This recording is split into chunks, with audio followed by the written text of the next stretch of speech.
প্রযুক্তির জগতে এক বিশাল উন্মোচন, যা বিশ্বজুড়ে সামরিক ও প্রযুক্তি মহলে আলোড়ন সৃষ্টি করেছে।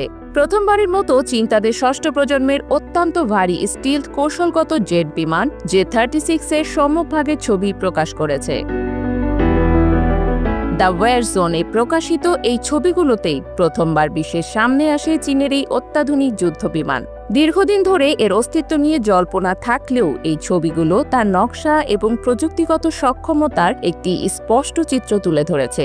J-36 এর বিশাল আকৃতি এবং এর আধুনিক বৈশিষ্ট্যগুলো চোখে পড়ার মতো।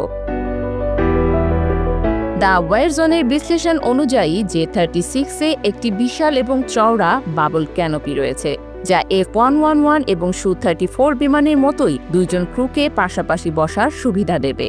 বিমানটির 3টি শক্তিশালী ইঞ্জিন এবং একটি বিশাল ডাইভার্টারলেস সুপারসনিক ইনলেট, যা DSI হাম্প নামে পরিচিত, এর উন্নত ক্ষমতা নির্দেশ করে।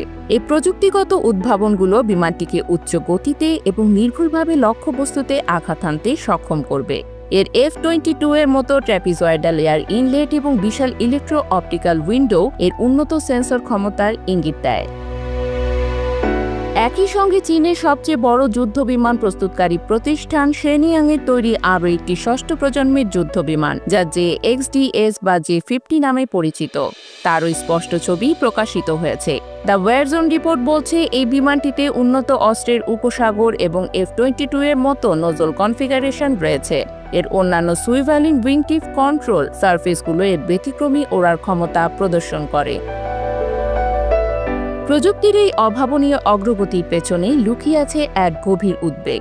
ষষ্ঠ প্রজন্মের যুদ্ধ বিমানগুলো অত্যাধুনিক স্টিলথ ক্ষমতা, কৃত্রিম বুদ্ধিমত্তা এবং নেটওয়ার্ক সেন্ট্রিক ওয়ারফেয়ারের মতো বৈশিষ্ট্য নিয়ে আসে। এর ফলে যুদ্ধের পদ্ধতি সম্পূর্ণরূপে বদলে যেতে পারে।